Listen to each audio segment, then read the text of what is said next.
So I'm back with another interview, and I'm joined by Infinite MMA at Ballarat's Luke Daly. He's got his upcoming fight against Lucas Cannon. I think that's how you say his last name. Connor. Con. Oh wait, no, yeah, Cannon. Sorry, yeah, it is Cannon. Yeah. I was like, I was reading. I was like, I swear it was Cannon. Yeah. So how's the preparation going? It must be a bit hard to prepare for a guy who's there's no real tape on the guy. Yeah, definitely makes it a bit difficult. Like we know he's got some experience in Muay Thai, and he's a pretty high level black belt.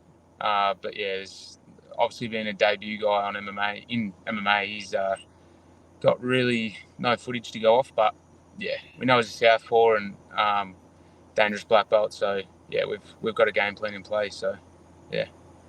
Yeah. Did you find any like BJJ footage or Muay Thai footage or anything like that, or are you just going off? Oh, I mean bits and pieces, but not too much to really get anything out of. Yeah. Yeah. So yeah, definitely difficult. Obviously, you're known for your grappling, but what belt are you in jiu-jitsu? Recently got my brown belt. Yeah. Yeah. Yeah. Yeah. So what like obviously not giving the game plan away, but are you going to showcase a bit more striking in this fight, or do you think are you going to go in the danger zone and grapple with him? I will see what happens, man. I'm confident Yeah. wherever the fight goes. I think it's kind of a similar story with my teammate Harry. He's a lot of guys underestimated his grappling just because of his striking, but the dude can grapple, and I think I'm in the opposite boat where because of my grappling pedigree, a lot of guys underestimate my striking, but I just believe that with the way that the matches have gone, guys have ended up initiating the grapple, whether it's because of my striking ability or they're just trying to prove something on the ground. And it's ended up there, and I've ended up finishing a lot of my fights on the ground. But yeah, like I said, I'm confident wherever the fight goes.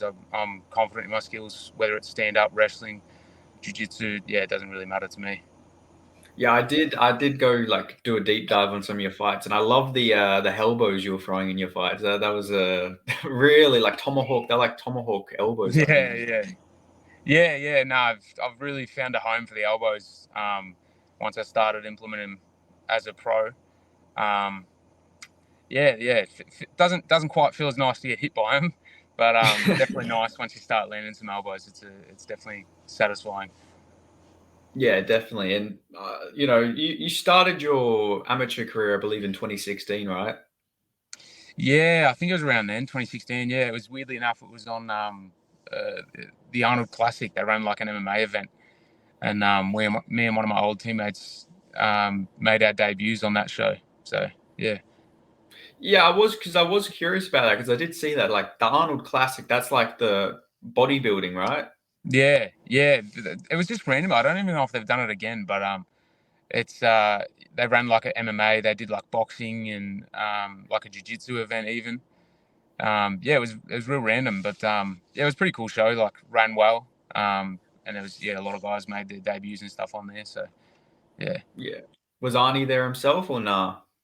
I believe so, but I don't think he was watching the MMA side of it. I think he was more there for the bodybuilding part of it. Yeah, Oh, okay. I Yeah. think it was Oh, like okay. kind of before a lot of the amateur shows started really kicking off. Yeah. Especially like in Victoria. There might have been a couple here and there, but yeah, there wasn't really like a big amateur scene at the time. So we kind of just took the opportunities we could.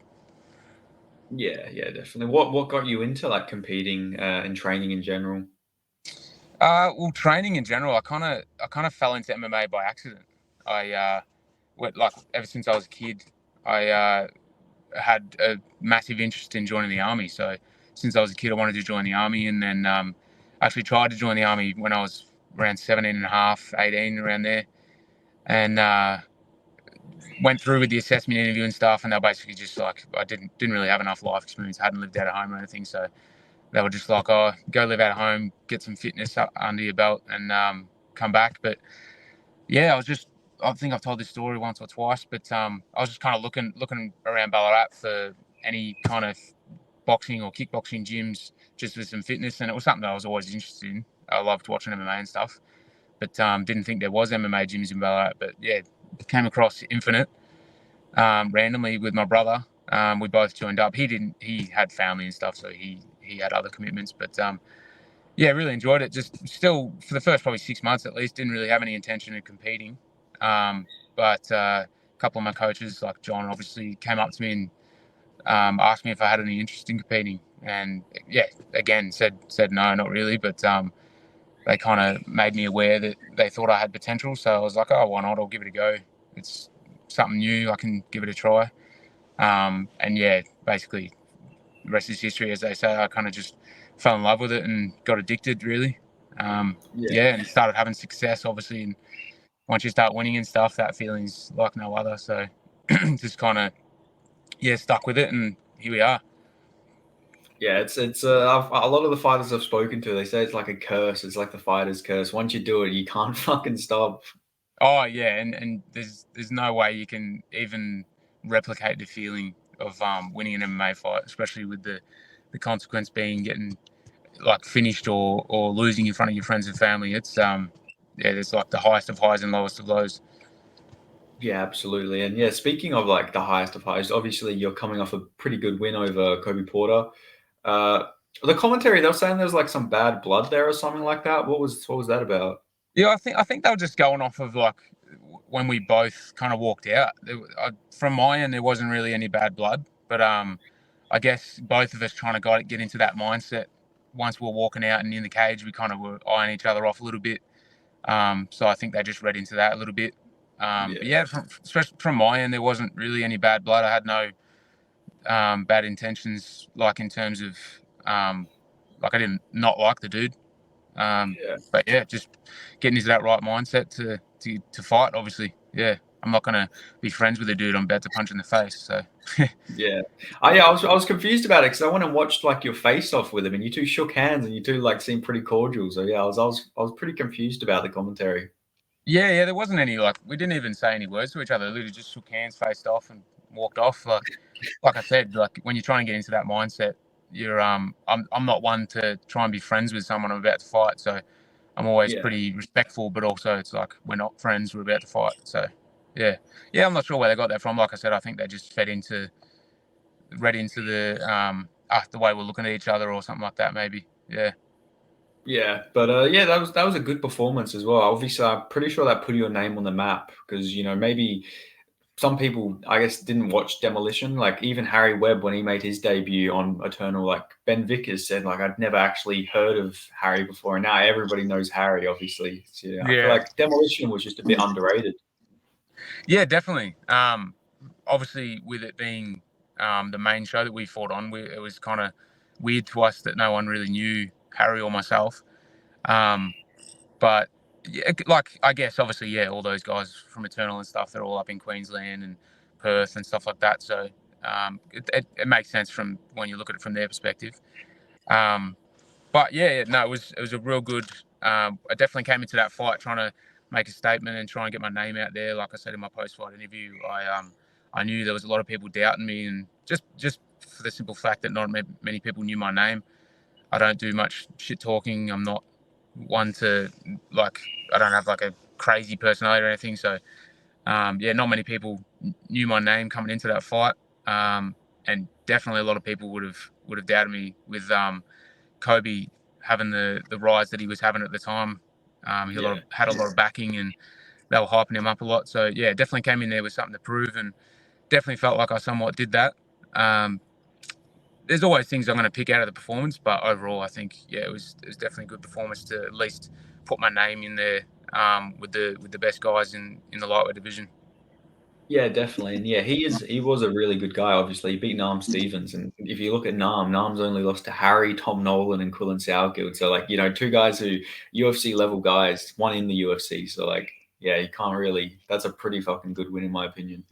Yeah. I think you said it to Harry. He's kind of like the who'd you compare him to? The Oh, the I can't remember. BMF. I think I said he's the BMF. The BMF of Australia. Yeah. He's exactly that. Yeah, he's fought the best of the best. He just seems like that guy is just never turning down fights. Yeah, I remember after Harry fought him, I was in his corner, and he was a super cool dude. So yeah, but yeah, having Kobe on the rise that he was. Like, he just came off a big knockout and stuff. So, yeah, it was definitely good to stop that hype train and put my name in there. Yeah, definitely. And I've seen that you fought at a whole bunch of different weight classes, but lightweight, is that like the division for you moving forward? Yeah, especially now, like all throughout my amateur career, I never cut weight. Like, a lot of the shows that I fought on were same day weigh-ins, so it didn't really make sense to cut a lot of weight at all. So I kind of around throughout my whole amateur career, maybe towards the end I was a bit heavier, but like for the first like 6 fights, I think I walked around low 70s, and it wasn't until the last couple that I started cutting a little bit of weight because Demo did day before weigh-ins. But yeah, definitely now I'm a bit bigger than what I used to be. So lightweight's definitely where I'm going to be at for now. Yeah, definitely. Yeah, and lightweight, I feel like it's going to be an open weight class soon, obviously, because I think once Harry can get an opponent for Hex, and he goes on and wins that fight, and Quillen, maybe who knows what's next for Quillen, but like it seems like the division's like wide open. Obviously, they've just announced Tim Rogers versus Don Marfan, David Martinez versus who's he fighting again? He's fighting Wes Kappa. Like, there's so many Yeah. fights now, like in that division. So it's sort of like a little Grand Prix coming about, I feel like. Yeah, I was just about to say that. It's kind of like they're putting together a bunch of fights to see who's going to fight for the belt once Quillen either gets signed or whoever he's going to fight next. But I think it looks like he's probably going to get signed. Yeah. If he's smart, he'll probably just wait it out and get signed. But yeah, it's kind of open. Like, even with Togo getting signed to PFL and stuff like that, there's a lot of guys that are either going elsewhere or already booked to fight. So yeah, it's exciting though. Like, it's especially once all these matchups get done and dusted. It'll be good to see where these guys are at and who I can look at next. Yeah, yeah. Obviously, not looking past Lucas Cannon, but like, who do you think, if you say you do get through Lucas Cannon, who do you think is going to probably go on to be the next champ after Quillen's gone? Besides yourself, of course. Yeah, besides myself. Yeah, Look, I don't know, man. It depends on even like obviously the results, but on with the what's the fight? Wes Kappa and what's his name? Martinez. Martinez. Yeah, it depends whether or not those guys can even make lightweight. Yeah, They haven't had the best track record in their last couple of fights making lightweight. But if they do, like, I wouldn't be surprised if they push someone like Wes Kappa for the belt. They really seem to be pushing him and getting behind him to possibly fight for the belt. But yeah, we'll see what happens, man. I think Don Marfan's always going to be someone that's up there. He's a pretty tough fight for a lot of people, just with that grappling heavy style and forward pressure. Yeah, it could be anyone, man. I honestly, yeah, wouldn't have a clue. I think it makes sense to have one of those two guys, or if not both of them, maybe fight for the belt. But yeah, I'm definitely looking to stay active this year and get my name up in that talks for the title as well.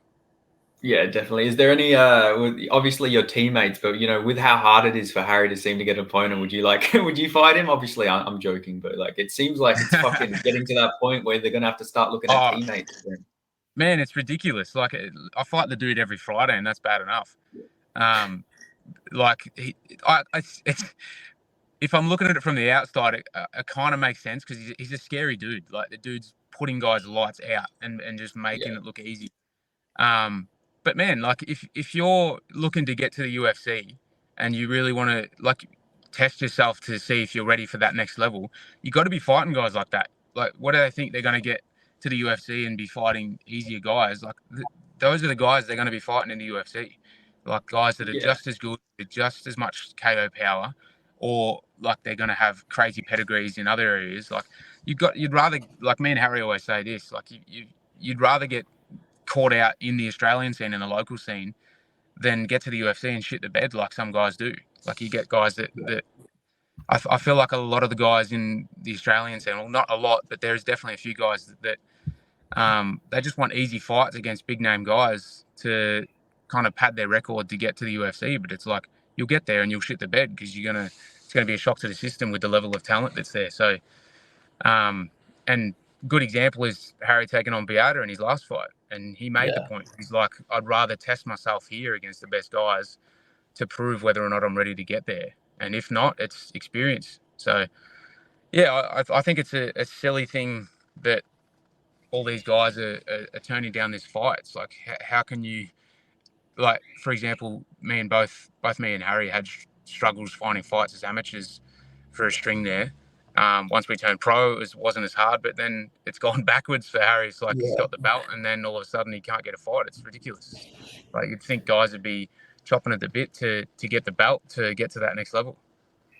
Yeah, it's insane because I even seen Tony Caruso like putting up posts that like get me to UFC 305, like get me on the card. It's like, but you're coming off like you're 1-1 in your last two fights. Like you Oh both man, like don't even get Harry. me started on that. Yeah. Like the dude's, yeah, I don't know, man. That definitely seemed like the fight that made sense. Um, but man, like I think at this point he's literally just looking at anyone that wants to accept the fight. It's very silly, man. Like even I've the last couple of shows that I've looked at, I've had a couple of guys say no and stuff like that. I won't mention any names, but like Yeah. I think, like I said, it fits into that thing where guys are looking for easy fights against big names, and I'm not exactly a big name at the moment, but I'm not an easy fight. So guys are turning down that fight because they just either want someone with a bigger name or an easier fight, or both if they can. Yeah, I feel like it's like if people are all looking for a big name, nobody's going to build their name up because they're all looking for like that one fight, and nobody's going and doing the work to build up their resume and build up their name and their reputation and everything. It's real backwards what's going on at the moment, I feel like. Yeah, exactly, man. I feel like even the lightweight division, especially in Australia, it's just all in shambles. There's guys, yeah, going left, right, and center, turning down fights, not making weight, and then yeah, you got guys picking and choosing their fights, and then calling for the UFC when they haven't even been active or they haven't beat those top guys. Yeah, I can't understand it. Like, no disrespect to Tony Caruso, but I don't think the UFC are really going to be looking at him at this point in time. Like, he hasn't really made himself stand out. Like Quillen, Harry, like these are guys going in there having great performances against guys with great records. Like knocking out Abdullah, if Harry had a bit more experience, they would have signed him off that. Like Harry could have gone and beat like two guys with lesser records and then beat Baeta, and he would have been signed instantly. But because he's 4-0 and he's beat Baeta, he's sort of punished a little bit. Yeah, exactly. Like that fight for, like you said, with someone with one or two more fights, that fight is like that fight that gets you in the UFC, knocking Yeah. out the number one pound for pound guy in Australia.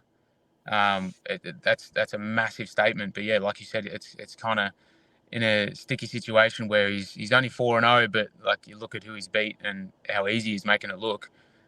He's definitely ready for that next step. But yeah, just doesn't have that resume in terms of the amount of fights that he's had.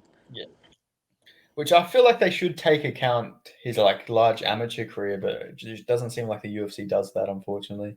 Nah, yeah, it's kind of like that's scratched once you go pro. Really, it's pretty silly. Yeah. Like you look at his amateur record, he's 8-0 with 7 finishes, and then now 4-0 with 4 finishes. So it's a crazy resume, but yeah, I think it's, especially when you're looking at the UFC, they're just basing it off your pro record.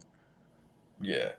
Yeah. But like I feel like if Justin Van Heerden he beats Barber at Hex and then goes and beats Abdallah, that's him signed to the UFC because he's got such an extensive record. But like I say, Harry being inexperienced, if you will, as a pro, he just gets fucked over. It feels like. Yeah, definitely. Yeah, it's exactly like we just said before. Yeah, if someone with a bit more of a resume fights that guy and beats him like that, it's definitely like guaranteed, pretty much.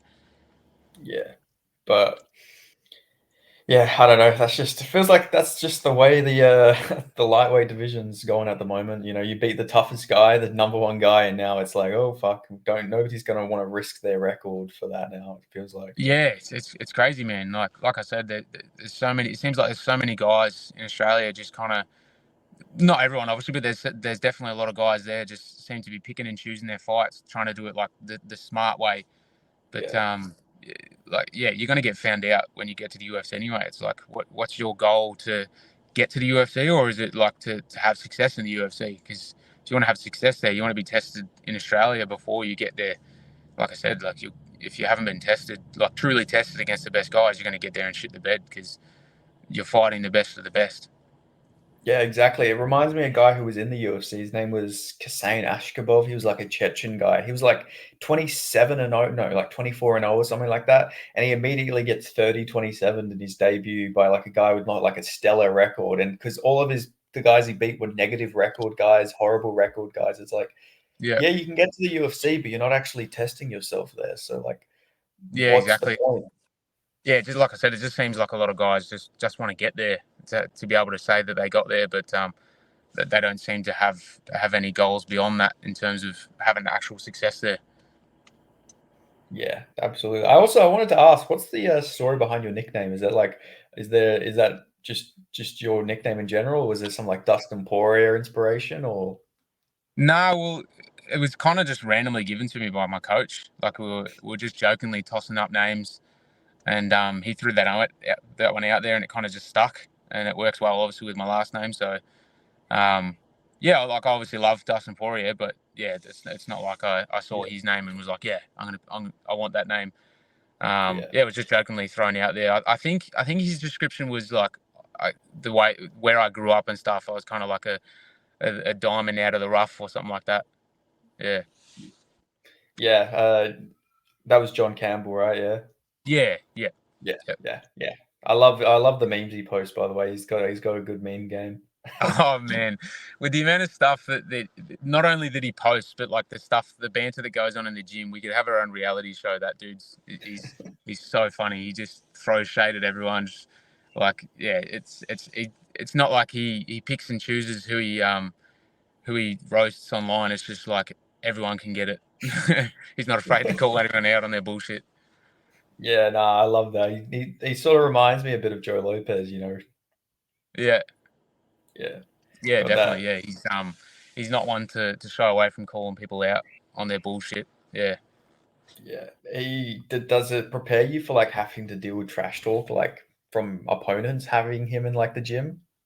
Yeah, I reckon it would. Like, I fortunately haven't had really anyone um, be that type of person where we're talking a lot of shit in the fight, or like in the lead up to the fight. But I feel like it definitely would. Yeah, like Yeah. even just having the crackbacks with the banter we have in the gym, like going back and forth with John and just having the banter, I feel like that would definitely somewhat prepare us to at least have a comeback. Yeah.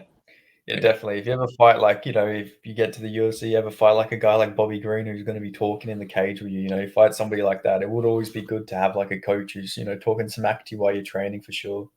Yeah, yeah, but he'd be in the corner talking shit back for us. I think I don't even think we'd dance it, but he'd be the one screaming back at him. Yeah, yeah. I went through his page and it seems like John's lived a pretty interesting life. He met Mike Tyson, he's trained with Joe Rogan, like fucking awesome. Yeah, man, he's trained with a lot of top guys in Australia and obviously helped yeah a lot of real good guys and trained with top level guys. That he's like a true martial artist. He's like he's the epitome of someone that's like addicted to the sport. Like he I don't even think the guy sleeps. He just like hit us up at like 3 a.m. sending us videos on shit that we've been training for or game planning for, and yeah, he's when it comes to his game planning ability, I believe he's second to none. And he's proven it again and again with like the footage you've probably seen in like with our fights. It's like you'll see Yeah. footage of us training for fights and implementing things on the pads, and then we do the exact same thing in the fight. It's almost like a superpower having that confidence in our coach. It's like literally you just have to do what he says, and it's going to work. So yeah, obviously, all our success is a testament to him and his true passion for the sport, and like he actually cares about his fighters. Because you see a lot of guys like he actually sent me a video the other day of um, a boxing guy. I can't remember his name. Very famous boxer. He was saying a quote about a lot of boxers these days are trained by like fitness people and not actual boxing coaches. But you could relate it to MMA as well. It's like you see Yeah. a lot of guys that train guys to be fit and tough and stuff, but when it comes to technical ability and like game planning, there's not many guys that really have that down. And John's definitely one of those. Yeah, absolutely. I seen he put like a post up, and it was like about the Ollie Schmidt and Harry Webb fight, and he was just breaking down everything, not giving away too much, but like yeah, you can just tell like the fight IQ on him is like fucking crazy. Oh yeah, man. He knows that the fighters better than probably their coaches do, or their little tendencies and things like that. He's incredible, man. Like he'll just even with basic stuff, it's like we'll revisit stuff after fights and stuff, that little mistakes that were made in the fight. And to most people, it's like non-existent. It's like you might have a flawless performance, for example, like Harry's debut, for example. It's like to most people, it's a flawless performance, but we'll come back and it's like he's always got little things to pick and adjust and correct. Yeah, it's incredible, man. We're never not improving. We've always got something to learn. It's he actually cares. Yeah. Yeah, and even in the video I watched, like he was mentioning stuff I didn't even notice. Like I like to think I noticed most of these things, but I didn't even notice that Harry was countering all of the body jabs from Ollie in their fight. Like I didn't even notice that until I watched that clip. Even the commentators didn't notice it. Yeah, that little short left hook. Yeah, when he posted, he was not annoyed, but he was kind of dirty that they didn't notice it. He was like, oh, I was kind of hoping that they would notice that little short left hook he was Yeah. landing, jab to the body. But yeah, that's a prime example, man. Like those little fine details that not many people pick up on, and he's even told me before, like when there's big events on at the UFC, he'll be messaging us about little things that guys are doing, and he said himself he can't even enjoy the fights because he's always just like analyzing each fight and trying to pick little things from different guys, and yeah, it's awesome. Yeah, he's a true perfectionist. Yeah, and it makes it a lot easier too, I find, in the gym, like especially like I've seen little things of other gyms, and it seems like it'd be a bit monotonous. Like guys are just doing the same stuff every day. But it makes it a lot easier to come in and turn up to training and be like keen to learn, because we're always learning. Like it's not like we're just coming in doing rounds, hitting pads. It's like just getting our fitness up. It's like we're training like specifically. Either like obviously when we're in camp, we're game planning, but even besides that, it's like we're always adjusting and doing little games like to get better in certain areas and stuff. It's the best. Yeah, that's cool. What like did he have many fights? Because obviously Tapology doesn't have like his record up, but his photo was like him in a ring at the time. So I'd imagine he's got some fights, but they're just not like maybe registered or something. Yeah, I think he had like when he was fighting, it wasn't exactly a big thing in Australia. Yeah. And I think he had a lot of struggle finding fights. I think there was even times where he had to offer money to guys to fight him.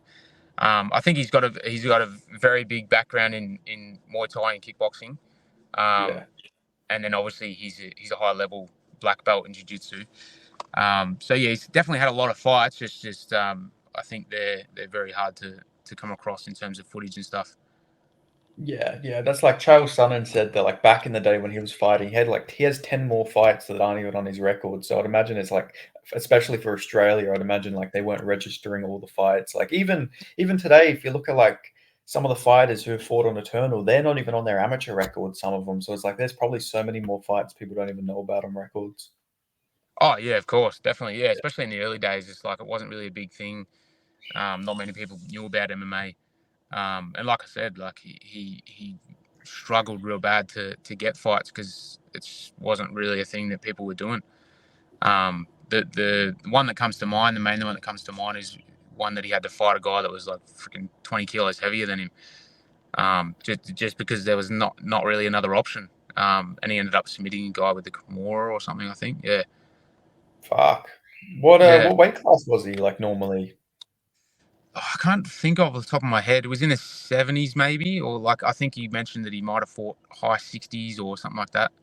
Um, but yeah, I think he floated around a fair few different weights. Like I said, he kind of had to take whatever opportunities he could. Yeah, so he's pretty much a featherweight in there against like a almost borderline light heavyweight. That's fucking crazy. Yeah. Like there's photos of it, and the guy's absolutely massive. It's crazy to think that he's got the confidence to. He's a madman, but like crazy to think he's got the confidence to go in there against someone that's that much bigger than him. Yeah, like it makes you think about like back in like UFC one and all that when they had like no weight classes. Like it's Yeah. just it's like a fucking completely different sport. Like it was literally the Wild West back then. Oh yeah, it was just like they'd pick guys off the street and be like, "You want to fight?" on this cool show that we've got. It's like, yeah, all right, we'll come in and have a bang. Like, there's one that comes to mind where the guy used to wear one boxing glove.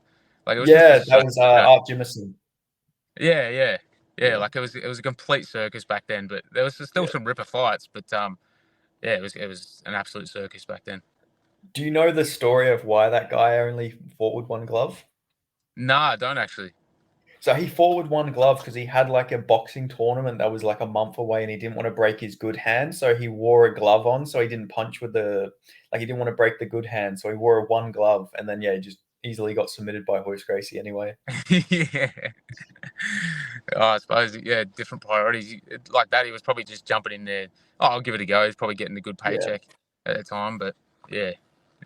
Yeah, it's crazy. Like even there was like a guy and they didn't even like back check your record. Like there was a guy who was like he said that he was 400-0 in like fights or something like that, and it turned out he was actually like a pawn shop owner. Like he owned an adult sex shop or something like that, and he just immediately got knocked out in like 10 seconds. Yeah, that doesn't surprise me at all. Yeah, you'd have a lot of like those McDojo kind of guys that come in and be like, yeah, say they've got like that, for example, like a 400-0 record, and Yeah. it's just you get found out real quick in scenes like that. Yeah, going in there with saying I got a keto powers or some shit like that. Yeah, the death punch. Yeah. Oh, it's funny. I love watching those compilations where it's like Mick Dojo meets like MMA fighter or something like that. And there's like there was one where the guy's like doing all this like force field type stuff, and then the MMA fighter just punches him one punch and just knocks him out in front of all of his students.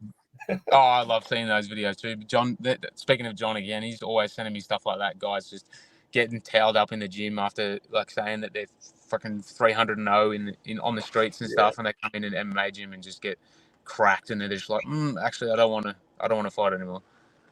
Yeah, I don't know how like those places still pop up. Like MMA should just be like the number one like combat sport at this point to train. Like, have you seen like those videos where it's like, I think they're in like India or like China or something, and it's like they go and punch like their students. They tell their students not to block, and it's them like throwing like 8-punch combos on like little kids. It's like, what the fuck is this?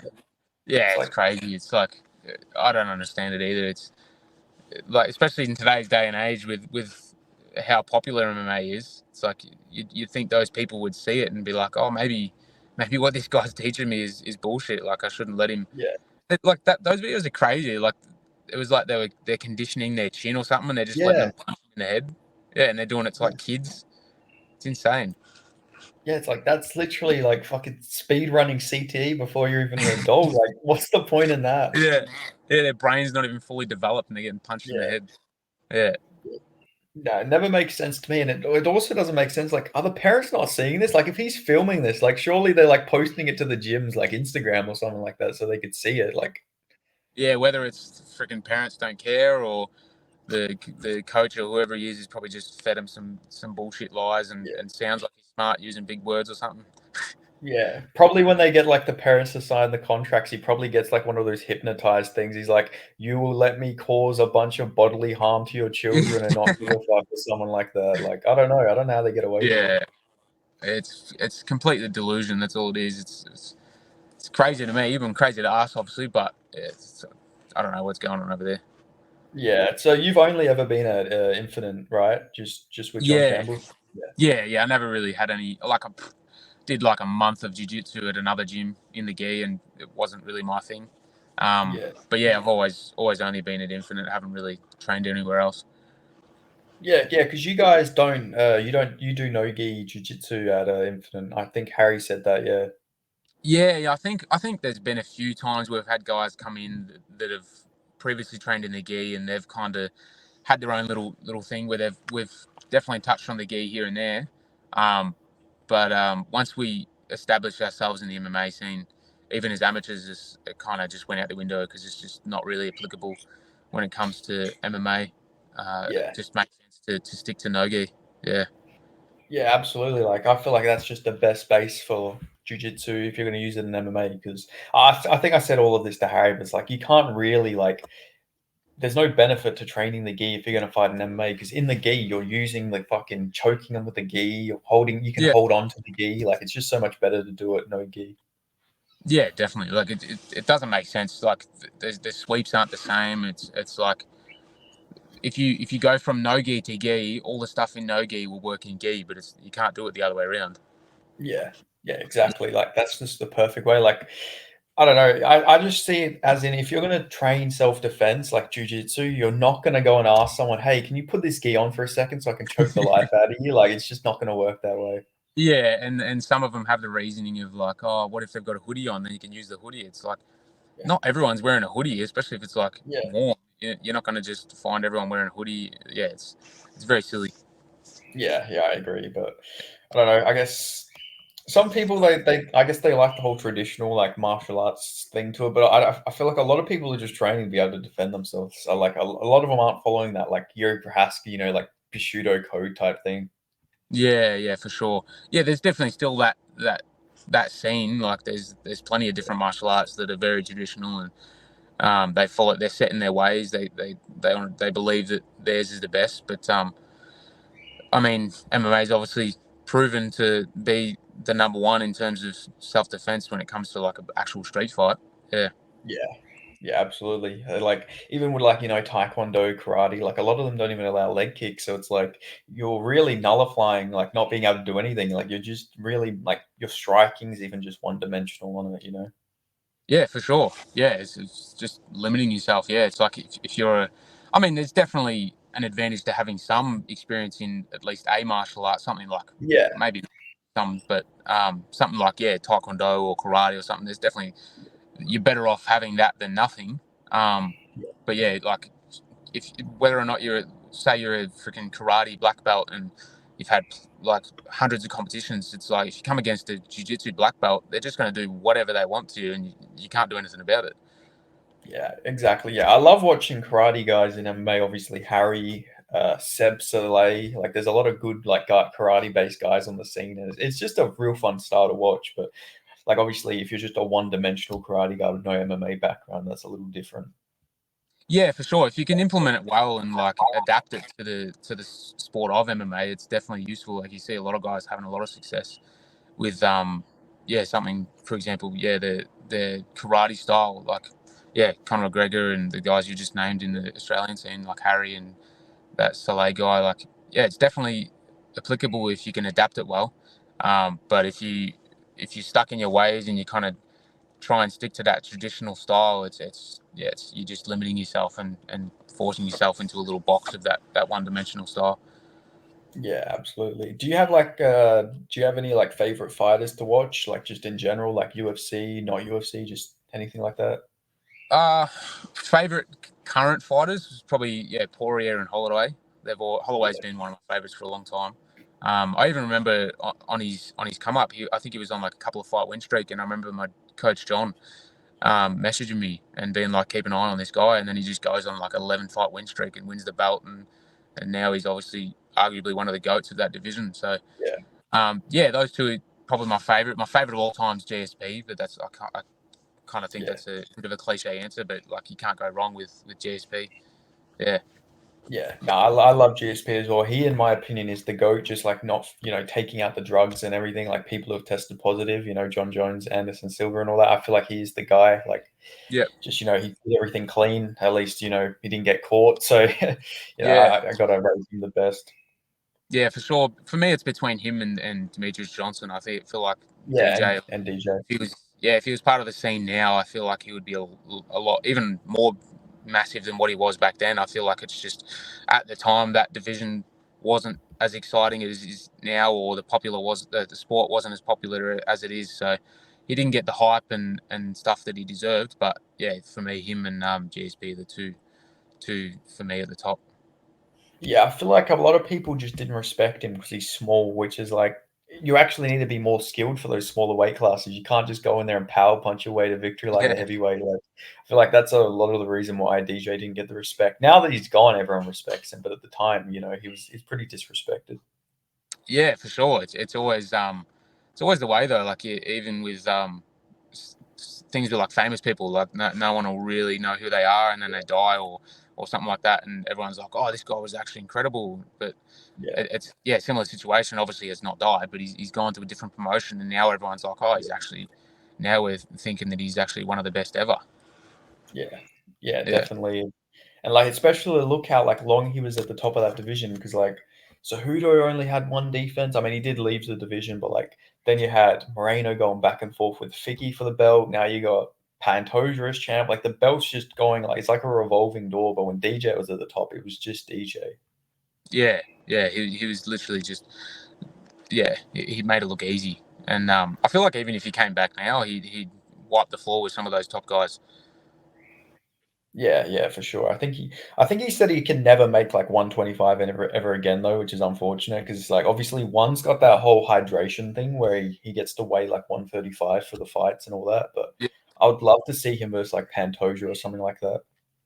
Yeah, that'd be sick. I mean, I feel like he would make 125 with a cut, but obviously then you've got to take into account how much that'll take effect on his body, because I don't even think he really cut that much weight when he was at 125 in the UFC, and then now he obviously doesn't cut weight because of the hydration clause in one. So yeah, I think also because he is like 37 or something like that. I think he's a bit older now, so it'd probably be a bit hard to make that weight. Yeah, for sure. True. All right, we're back. I think we're talking about DJ, right? Yeah. Yeah. We're talking about. I think honestly, that he could come into that division and still be the top guy for sure. Yeah, how do you have Pantoja versus Usyk going? Obviously, yeah, it's good to see an Aussie guy fighting for the belt again. Yeah, that's incredible, man. It's just a testament to the fact that, like, I think you hear a lot of guys talk about it. Like, you got to jump on these opportunities, and it's another reason why it's a bad thing for guys to blow up between fights. It's like these opportunities come up like real quick. So obviously Usyk's deserving of it. But yeah, no, that's incredible, man. I'm not really too sure how I see it going. But Usyk's he's dangerous, man. He's dangerous wherever it goes. I feel like he'll definitely have this striking advantage. But I haven't watched too much footage of Usyk, obviously, besides like highlights and stuff. So it'll be interesting. It'll be cool. It'll be sick if we win, get another Aussie champ for sure. Yeah, no, it would be cool, and it's cool just to see like he was in Eternal like just over a year ago, and now he's already fighting for a belt. Like that's fucking crazy. Yeah, man, it's insane. Like it goes to show you how quick it can happen. Like you've even seen guys, like obviously Izzy had a pretty quick rise, and then you got Pereira's having a crazy rise in the UFC. It's like if you jump on those opportunities and you go about it the right way, it can happen real quick. Yeah, absolutely. Yeah, Pereira, he's a great case because he came into the UFC like I think he was like 4-1 or something like that. Now he's got 2 belts to his name. He's got a Hall of Fame resume already. Yeah, it's insane. It's like guys with the resume that he has and like the fights that he's had, you would expect them to be like veterans of the sport. But the dude's been he's been at UFC maybe 2 years or something like that. Yeah, I think just 2 years. I think it'll be 3 years in like November. Yeah, it's insane. It's absolutely crazy. 2 division champ, and now he's possibly going for a third. Yeah, I know, and he's got wins over like 5 or 6 like former world champions. Like that's fucking crazy. In like 8 fights. Yeah, the dude's just got the touch of death. It's just another like a superpower to be able to put someone's lights out that easy. It's insane. It's fucking scary, and he's just a scary looking guy. Did you meet him when he was in Melbourne? Because I know Harry was like eating near him. Were you there too? Or yeah, no, unfortunately, I didn't get to meet him. It would have been cool though. Yeah. Apparently, he's a huge dude though. Harry was saying he was absolutely enormous. Yeah. I don't know how he ever made middleweight. Like looking at him, he is like 240 pounds or some shit like that. I don't know how the fuck he ever made that weight class. Yeah, I don't know how the fuck he did either. Like even like it's funny with some guys you'll see when they cut ridiculous amounts of weight. Like you can really see it. They're sucked out in the face and they look miserable. But that dude, he steps on the scales and it's like you'll see even in his last one, he put on like 30 pounds after, but he barely looks any different. Like he kind of looks sucked out in the face and stuff. But I don't know where that guy cuts that weight from. It's insane. Yeah, I don't know. It's just something about his mentality. Like, this is a guy who grew up like poor as fuck. I think he was making like 20 cents at a bike shop or something like that. He dealt with like alcoholism for like 10 years or something like that. Like, it's crazy to see how he's been. I only started training when he was like 24 or something like that as well. Yeah, I think with having come from that like real poor background, like another example is Oliveira. Like he came from Yeah. favelas. It's like the absolute bottom, and it's like he didn't really have another choice. It's like either he has success in the sport or he goes back to living in the slums and Yeah. possibly not being able to eat every day. So I think it's just a whole nother level of drive. It's like you get these guys saying that they've got that level of drive or whatever, but it's just completely different. It's like obviously there's skill gaps and stuff. It's like you can be super talented and be working as hard as you can, but that the mental ability that they have to and the drive that they have coming from that poor background, it's on another whole nother level. Yeah, absolutely. Even with Oliveira, like his backstory as well, like he had some condition where like the doctors said that he wouldn't even be able to play sports, and now he's like a former UFC world champion. Like, Yeah, it's insane. Like I think I briefly saw that in the video. I might have been on like an embedded or something like that, but yeah. that's a crazy story. Yeah. Yeah, I mean, it just shows like as long as you really want to achieve a dream or achieve a goal, if you just keep at it, you'll eventually achieve it. Like he's like what he had like 8 losses before he lost to Islam. Like he went on a 12 fight win streak after losing to like Cowboy Cerrone, Jim Miller, all these veterans, younger guys, Yeah. Cub Swanson, and now look at him. Yeah, it's crazy. It's like as cliche as it is, it's you stick at it, you'll get there. But like another thing, it's like believe what you want, but like you see a lot of guys when they believe in God or whatever, it's like Yeah, he's one that's like he truly believes that God has this plan for him. That he's destined for greatness and all this stuff. Like that's a whole nother level of belief. Whether or not you believe it or not, it's yeah, still crazy. Like he genuinely believes that. And I think Holloway early on, when he was on his tear, he was saying similar stuff, and it's pretty scary thought to think that those guys genuinely believe that there's some higher power that's like destined for them to be great. yeah. No, for sure. Even if you look at like all the Muslim fighters and stuff like they truly believe Allah is like, you know, illuminated them for these fights because like after every fight they'll thank uh, God and stuff like that. Even with the Christian fighters, they'll thank Jesus. Like it just Yeah, shows like spirituality and fighting is like I don't know beneficial. Like because you're going in there like like people say that they're going willing in there to go and fight to the death, and obviously it's a bit of an exaggeration, but you could very well die in there. So like yeah, it would be good to have like something like that just to say that you got someone looking over you. I feel like yeah. And it's like having that lack of fear of death as well. yeah, It's like they're genuinely not concerned whether they die in there or not. Some of those guys, yeah, it's insane. yeah, Yeah. definitely. Are you religious? Nah, not at all. Nah, definitely not. Yeah. Yeah, I mean, I'm yeah, not one to just like you can believe what you want to believe as long as you don't push it onto yeah. me. I kind of just go with the flow. Yeah. Yeah, no, I agree with that as well. I'm not like particularly religious. I sort of believe in God, but like I don't go to church or I don't believe in like anything like that, any Yeah. specific religion. Yeah. Yeah, No, none of my family is, so I kind of just didn't really grow up in that kind of scene, so never believed in it at all. Yeah. yeah, yeah. No, that's fair enough. Uh, but yeah, like you say, yeah, a lot of these guys, as long as they have a bit of spirituality, it seems like it is very beneficial to them. Like in the fight game, it's like you even see some guys like I can't remember who exactly it was, but somebody had like a prayer section or something in his fights where they would pray for him between rounds, and it's like that's pretty fucking awesome to have like supporters Yeah, like that's that. crazy. Yeah. Then you got the other end of the spectrum with what's his name? He's a lightweight, the country boy. He not long fought, and he's like in the middle of the cage with the Bible. Oh, Bryce Mitchell. Yeah, Bryce Mitchell. Yeah, then you got the other end of the spectrum. It's like just an absolute religious nut. That's just Yeah. he's gone off the rails. That bloke. Oh yeah, Bryce Mitchell, man. That was like the craziest thing I've ever seen before a fight. Like normally you'll have like Paul Craig go out there and get in front of people's faces in the cage, or you'll have Ion Cutelaba do that. Bryce Mitchell literally got a Bible and he's yelling like freedom, Yeah, freedom. yeah, it's crazy. Imagine like trying to get in the zone when you're across from that guy and he's just screaming freedom while holding a Bible in the air. I'd be You scared couldn't to help just but laugh. I'd be scared that instead of like, getting knocked out, I'd be scared that I'm about to get like a first round fucking mass shooting or something. Like, I'm scared he's got like a Yeah, fucking gun in that Bible or something. yeah, he's got serial killer vibes, that's for sure. Yeah, definitely. Especially after that knockout he suffered as well. Like, Jesus, that's gonna like change him a bit, I feel Yeah, like. yeah, that one was a scary one. That one. Yeah, that fucking Jesus, Josh Emmett, man, he hits like an absolute truck. Yeah, he's built like a freaking turtle though. The dude's got Yeah. like the hugest back. It's crazy the amount of power that guy can generate. Yeah, I seen him in person because like he fought at 284, and yeah, that guy is like fucking. He's short. He's like a short bloke, but like he's got one of the biggest like backs and upper bodies I've ever seen on like a featherweight. Like he looks Yeah, like he could be a welterweight. yeah, he's just built like a fucking fridge.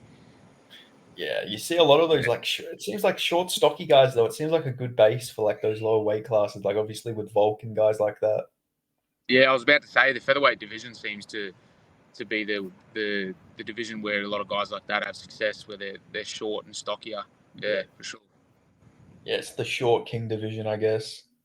Yeah, yeah, Because obviously bantamweight's like the complete opposite though. It's like all the taller guys, like it's Sean O'Malley, Dominic Cruz, like Corey Sandhagen. Like you see a lot yeah, of the taller guys doing well in those weight classes. yeah. Especially guys like that that are able to implement their range well.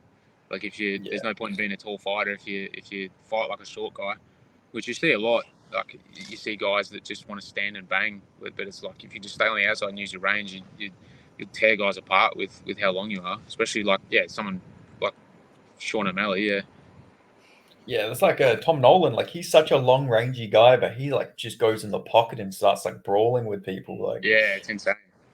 yeah, I feel like I don't know. Just if he could just kick people from afar if he wanted to, but he just loves to fucking. I guess he loves the violence. He loves to go in there and just fucking brawl it out. Yeah, yeah, for sure. Yeah, is there like a just UFC or just fight in general? But do you have like a dream fight, like someone if you could just be in the cage with it could be from any like generation or anything like that? Do you just have a specific like dream fight? Um, oh Jesus, that's a tough question. Um, Probably Max Holloway to be honest. He'd be a Yeah. sick fighter, I reckon. Yeah, for sure. Yes. Yeah, that'd be cool, especially after his last fight as well. Like a lot of people thought that he was done after Volk, beat him the third time, but he's showing he's still fucking just as good, knocking out Justin Gaethje, masterclassing him as well. Oh yeah, that was crazy. But yeah, just there's been a few scenarios like that where they've just got that one guy that just happens to be their kryptonite. Yeah. Yeah. Yeah, it's crazy. Like I remember watching Max Holloway's come up, and I never would have expected in a million years that a fucking 5'6" guy from Australia would be the guy to fucking take the belt from him so many times and stop Yeah. him from getting that belt back. Yeah. Oh, especially with the tear the guy was on, it's like Yeah, it's unstoppable. yeah, just a short guy from Australia like that. That was fucking so awesome as well, just to see the rise like Volk had as well, and obviously now he's lost the belt, but like what a like reign he had. Yeah. Yeah, like the fight with Ortega and stuff like that. Like yeah, it's crazy. Yeah, that was an insane fight too. Yeah, he's had some killer fights for sure. Yeah, I feel bad for Ortega. It seems like he's like his career is just him getting bashed by all the champs. I think Ilya's trying to bash him as well. Is it's like I don't know. It's like if you're a champion, if you're a UFC featherweight champion now, you have to just bash Brian Ortega. It feels like. Yeah, he's like the gatekeeper to the title, I think. Yeah, it's like you're not a real champion unless you give Brian Ortega life-altering damage. It feels like. Yeah. Yeah, for sure. Seems Yeah, that because way. like yeah, Max just like fucking beat seven shades of shit out of him in that fight. And Volk fucking had him dead on the canvas until like his corner picked him up. It's like Jesus Christ, man. Yeah. Yeah, he's been in some brutal wars, man. The dude's tough as nails. Yeah, so if you do get to like a major promotion, are you gonna try and move back down to featherweight, or are you gonna stay at lightweight for? I will see what happens, man. Like I think it's something that don't break it and don't fix it until it's broken. Like if I'm Yeah, having success at lightweight, I'll stay there. If it comes to it, and I feel like I can get down to featherweight, and it seems like the smart decision, then that could be a decision we make. But yeah, that's a bridge I'll cross when I get to it. So yeah, like I said, for yeah, now, as long as I'm having success at lightweight, I'm going to stay there. So, like, if you do ever get a offer from a major promotion, is it just the UFC, or would you go with one PFL? Because I know PFL is like opening up like an Australia branch soon. Yeah, look, man, it's just take the opportunities you can, I guess. Yeah, I'm not too fussed, man. Obviously, the UFC is obviously the pinnacle, but it's if the opportunity presents itself and it seems like the right decision to make, then definitely any one of those other promotions. Yeah, no, for sure. And it's, who knows, maybe one day we'll have like a major Australian promotion pop up, maybe that's a pipe dream, but one came out of nowhere pretty much. Now, like, they're the biggest promotion in like Southeast Asia. You got like Cage Warriors and stuff like that. Yeah. I mean, I don't see why not. I think, it seems possible for sure. Like you said, ONE FC popped out of nowhere, so I don't see why not. Yeah. So if someone in Australia can make something like that. It's like, have you ever seen like those KSW cards and stuff like that in Poland where they have like 70,000 people in like massive stadiums? Well, no, I haven't. No, yeah, like KSW, like just this Polish promotion, they have like fucking like tens of thousands of guys just in crowds watching all their fights. Like, it's fucking crazy over there in like Eastern Europe. Yeah. Yeah, no, for sure. So just before we go, I wanted to get like how you see this fight with Lucas Cannon going. How you think you can get this one done? Look, man, I understand obviously that he's got some good tools. He's going to be dangerous. I'm not underestimating the guy, but I think I'm just too well rounded for him. I don't think he'll have the wrestling pedigree to get me down to the ground, and even if he gets me there, I don't think he'll be able to keep me there for long. And I don't believe he'll be able to keep the pace that I can keep for 3 5-minute rounds. So whether it gets to 3 5-minute rounds, it doesn't matter to me. Like, I'm obviously coming in there looking to make a statement, looking to get the finish. I believe I'll have the striking advantage, but with the unknown with this guy, not much footage to go off. That's just kind of something we'll have to wait and see. But yeah, even in the grappling, man, I honestly don't believe it will be that far from each other. I believe I can compete with any of these guys, stand up, ground, wrestling, wherever it is. Like, I'm confident in my skills. Me and my team know what I'm capable of, and I'm looking to come out and prove that. And are we going to see the return of the tomahawk elbows?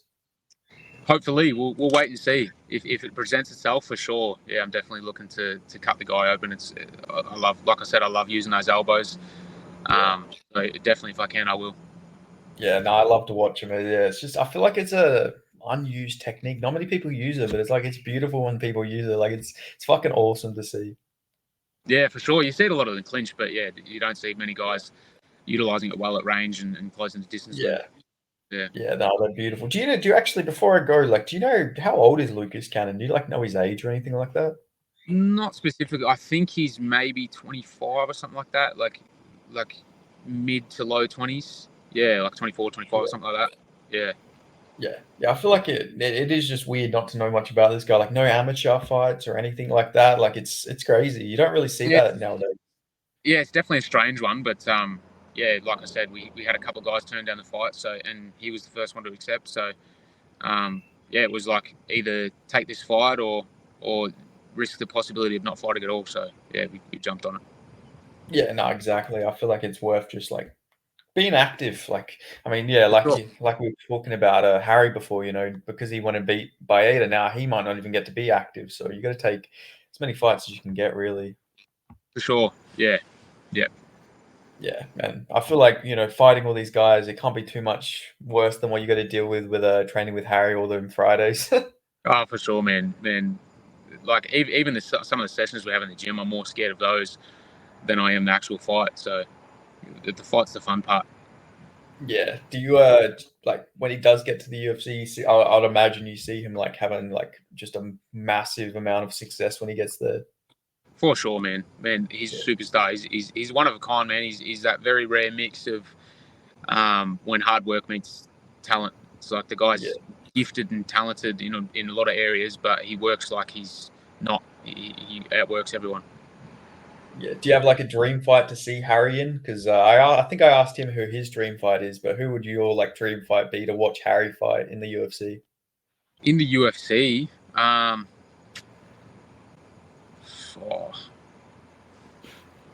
yeah, I'm not sure, man. Maybe, yeah, I don't even know. Actually, I can't even think of anyone off the top of my head.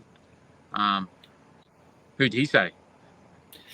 I think he might have said. I think he said Conor McGregor. I'm pretty sure it was Yeah, I was McGregor. about to say that. Yeah, Yeah, Conor McGregor would I be think. sick fight. Yeah. Yeah, both got that karate style, but obviously Harry's got the actual karate background. Because I don't think McGregor even had a karate background. Just think he liked the stance. Yeah. Yeah, now that would be cool. And you got a lot of other. Obviously Harry's put your gym on the map. But like, is there any other guys you want to give like a shout out to from your gym? Like, just on the come up. Obviously, I want to shout out all my team. Like, I want to shout out Yeah. Winnie and Michael. They're both coming up as amateurs. We've obviously got Harry. Everyone knows Harry. But yeah, we've definitely got a couple of guys, fresh guys coming up in the novice and amateur scene that I think are going to make some statements. I got one of my other teammates, Bailey Andrews. He's fighting on Demolition soon. So yeah, we've got some good guys coming through. Yeah, I think also got Sam Matheson. Is that how you say his name? Yeah, Sam Matheson. Yeah, he's injured at the moment, but Yeah. he's another one that's coming up through the amateur ranks for sure. Yeah, I remember because he both him and Harry really wanted me to interview you. So yeah, I remember he put you on your name on there. So yeah, you got some supportive teammates for sure. Yeah, awesome. Yeah. Nah. Do you have any sponsors or anything you want to shout out before we end this? Yeah, my phone's about to die, but yeah, I'll quickly shout them out if I can. Yeah. Shit. I've got obviously Infinite MMA, High Performance Osteo, Ballarat Chiropractic, and Bricktop Barbershop. All those boys, thanks to them for helping me out. Yeah. Yeah. Awesome. Well, thank you for joining me. It was a pleasure to talk to you, and good luck for your fight. There we go. Ends there. Thank you guys for watching. Make sure you like this video, subscribe, and I'll see you guys next time. Peace.